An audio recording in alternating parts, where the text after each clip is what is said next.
Call it the incredibly shrinking dollar. The dollar falling again against the euro today after that weak new home sales number. In fact, in the last year, the dollar's dropped 10% against the euro. The euro now costs about $1.41. And it's not just the euro. Last week, the dollar hit a three-decade low against the Canadian dollar. This morning, the greenback hit a record low against a basket of 6 major currencies. As tracked by the New York Board of Trade, we're talking about the dollar index. The Dow Jones is up 105 points. This on a day when oil was up to a new time high of $96.67. Gold was up, the dollar was down, but look at those triple digits, and NASDAQ's doing well Only also. 6 Dow components are down.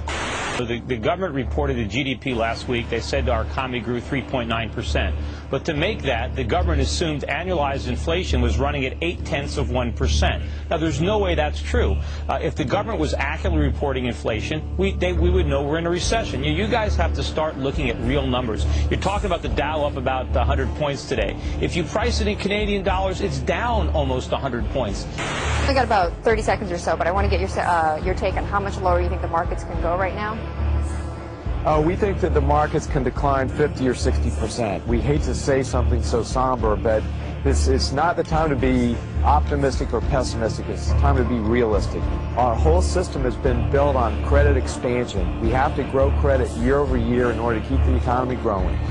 The economy is not going to grow. It's going to suffer recession, and once it enters recession, it's going to cascade on itself. But what counts is not how many dollars we have, but what those dollars are worth and what we can buy with them. And the dollar is becoming less valuable every day. And based on our economy, our huge current account, our huge trade deficits, our lack of domestic manufacturing, our lack of domestic savings, there's only one thing the dollar can do, and that's go down.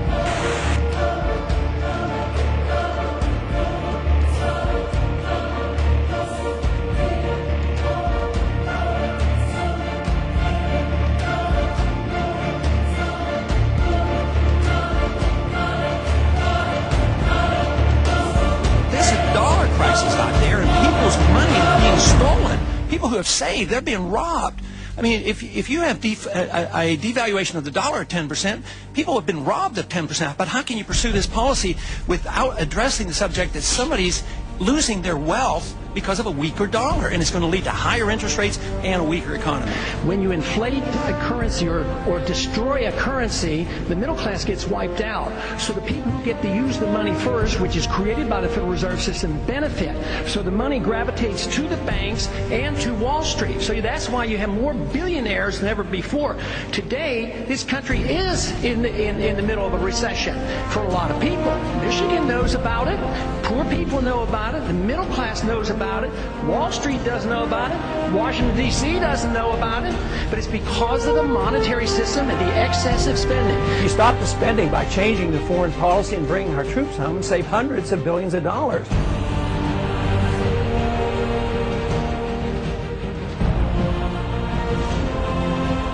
Nobody looks at the cause of our problems, and the cause comes from the Federal Reserve creating too much credit and distorting the markets. You can't have a current account deficit of $800 billion a year and think the currency is going to hold out.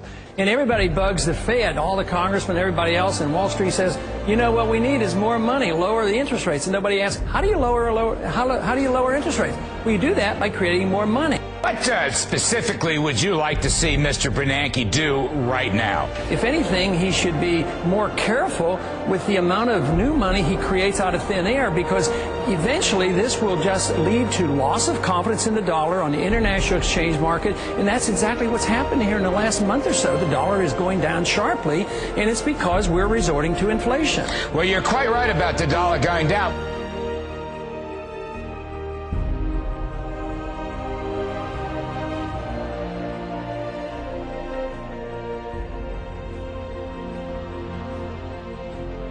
And we have to realize it's our foreign policy that is deeply flawed, and we need to go back to our roots. We need to mind our own business. We need to have free trade. We need to have friendship with these countries, but we don't need to have an empire. We're going broke. The dollar's on its ropes. The end of an empire always comes when the currency is destroyed.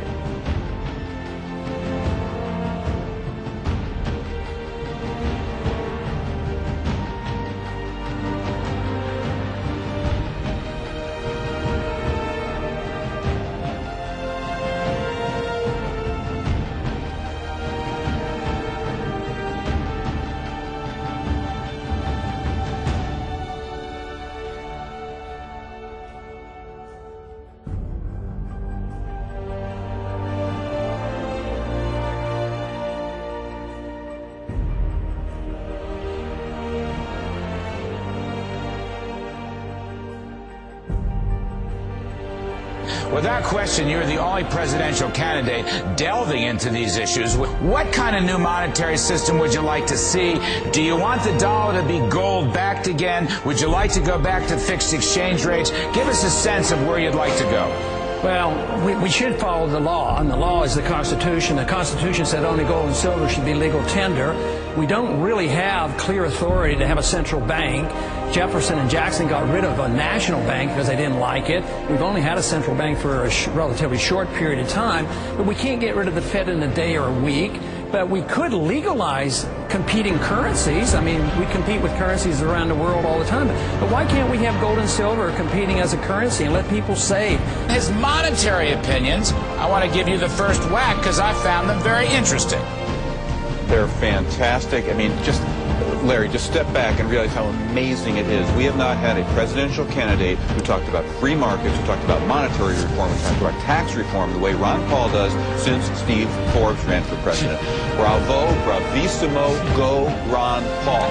All right, Steve Forbes, your name was just mentioned. Now, Steve, gold and silver is legal tender. Well, I think that's sensible. I don't agree about abolishing the central bank, but competing currencies on deposit, why not? These things have come up in the past. Those are pretty good ideas, aren't they?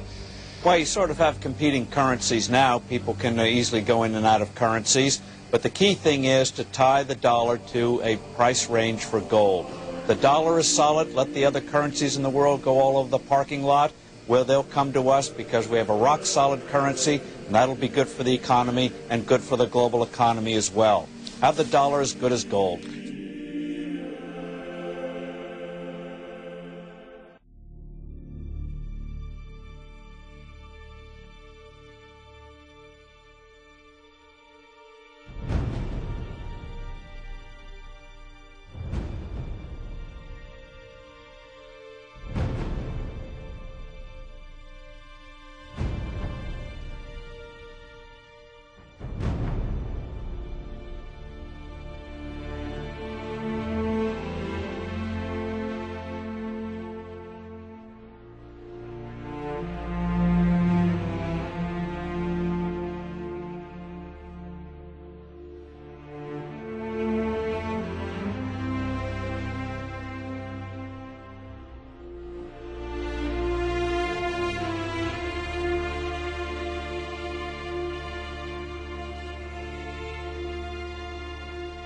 How are you going to protect the dollar? If you don't have the dollar maintaining its value, no matter where you put the money, you're not going to have any value. That's where the crisis is coming.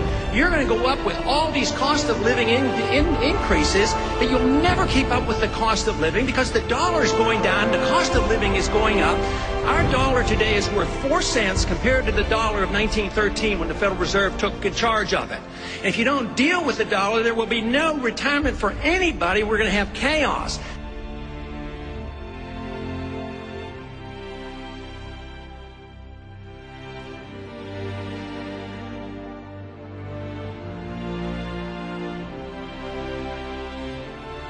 As long as we live beyond our means, we are destined to live beneath our means. And we have lived beyond our means because we are financing a foreign policy that is so extravagant and beyond what we can control, as well as the spending here at home. And we're depending on the creation of money out of thin air, which is nothing more than debasement of the currency. It's counterfeit. And it is a natural, predictable consequence that you're going to have people benefit from it and other people suffer.